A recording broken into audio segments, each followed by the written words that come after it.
արդեն զգուշացրել էին, որ դատավորը թույլտվություն չի ստացել Նիկոլենցից, որ ինձ ազատ արձակի, եւ մի շաբաթ առաջ սա գիտեի։ 5 ամիս անազատության մեջ անցկացնելուց հետո Լիդիա Մանթաշյանը եւս 3 ամիս կմնա բանտում։ Դատավոր Ֆարխոյանը երեկ որոշեց երկարացնել նրա կալանքը մինչև հաջորդ տարվա փետրվար։ 39-ամյա Մանթաշյանը, որ Բագրատ Սրբազանի գործով մեղադրվում է ահաբեկչության փորձի եւ իշխանության յուրացում նախապատրաստելու համար, հենց դատարանում հայտարարեց, որ իրեն կալանքի տակ պահելու եւ այդ կերպ պատժելու որոշումը վերևից է։ Ցավով եմ արձանագրում այս փաստը, որ ինչ որ մարդիկ գալիս են մոտենում, ասում են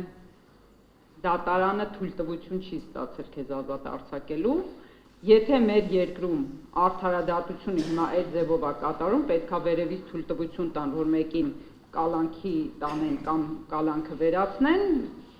մենք շատ մեծ մեղքի մեջ ենք։ Երամսյակը մեկ երկարացվող կալանքին զուգահեռ Լիդիա Մանթաշյանի տեսակցությունների վրա դրված արգելանքն էլ չի հանվում։ Նրան կարող են այցելել միայն ընտանիքի մերձավոր անդամները։ Այն դեպքում, երբ նույն գործով գլխավոր մեղադրյալ Բագրատ Սրբազանի դեպքում այդ արգելքը հանվել է եւ նրան կարող է այցելել ցանկացած ոք։ Այս քրեական գործի մեջ ամենավտանգավոր անձը ես եմ։ Ըստ փաստաբան Տաթևիկ Սողոյանի այս պահին Լիդիային կարողանում է այցելել միայն քույրը, ամիսը 2 անգամ։ Մայրը վատառողջ է, ունի սրտի խնդիրներ, այդ պատճառով դստեր կալանքը երկարացնելու մասին չեն հայտնել։ Հայրն անցած տարի է մահացել։ Սա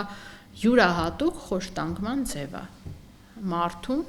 տանել մի խցում արտաքին աշխարհից կտրված, ինչ որ այն պայմաններում, պատկերացնում եք, ինքը այդ խուցը, օրինակ նույն Բագրատ Սրբազանը, եթե իր խուցը կիսում է Միքայել Սրբազանի հետ, որ ում հետ քիչ թե շատ ընդհանուր բաներ ունեն, խոսալու նույն թեմաներն ունեն, նույն աշխարհի վերջո հոգևոր եղբայրներ են։ Լիդիա Մանթաշյանը այնտեղ խուցը կիսում է շատ տարբեր կենսագրություն ունեցող, հետաքրքրություններ ունեցող մարդկանց հետ, մենք ասում ենք, ես այստեղ կգժվեմ։ Ամեն օր ստիպված են լինում ինչ-որ ցածրորակ սերիալներ նայել, ասում եմ, ես կյանքում նույնիսկ հայհոյանք լսած չկայի։ Այն, որ Բագրատ Սրբազանի գործով միակ կնոջը Լիդիա Մանթաշյանին ուղակի պատժում են, փաստաբան Տաթևիկ Սողոյանի պնդմամբ ցույց են տալիս ոչ միայն անվերջ երկարացվող կալանքներն ու տեսակցությունների վրա դրված արգելանքը, այլև այն փաստը, որ նույն ահաբեկչության գործի շրջանակներում նույն մեղադրանքով 11 անձի ազատ են արձակել, մինչդեռ գործը քննող դատավոր Ֆարխոյանի եւ վերաքննիչ դատարանի դատավոր Մնացական Հարությունյանի որոշումներով 39-ամյա կինը 5 ամիս անազատության մեջ մնալուց հետո առաջիկայում եւս 3 ամիս կմնա Աբովյանի կանանց բանտում։ Կա քաղաքական ուղիղ հրաման չազատելու կալանքից Լիդիա Մանթաշյանին։ Փաստաբան Տաթևիկ Սողոյանի համոզմամբ այս կերպ ոչ միայն պատժում են Լիդիա Մանթաշյանին, Բագրատ Սրբազանի ամենահավատարիմ անձը լինելու համար, վրեժխնդիր են լինում ոչ միայն Բագրատ Սրբազանից, ով պարբերաբար հորդորում է ազատել Լիդիային, այլև հստակ մեսիջ են հղում ընդդիմադիր հայացքներ ունեցող կանանց։ Առնվազն վրեժխնդրության պատժի եւ այս սարսափը տարածելու հենց բառի ուղիղ իմաստով ահաբեկելու հանրությանը,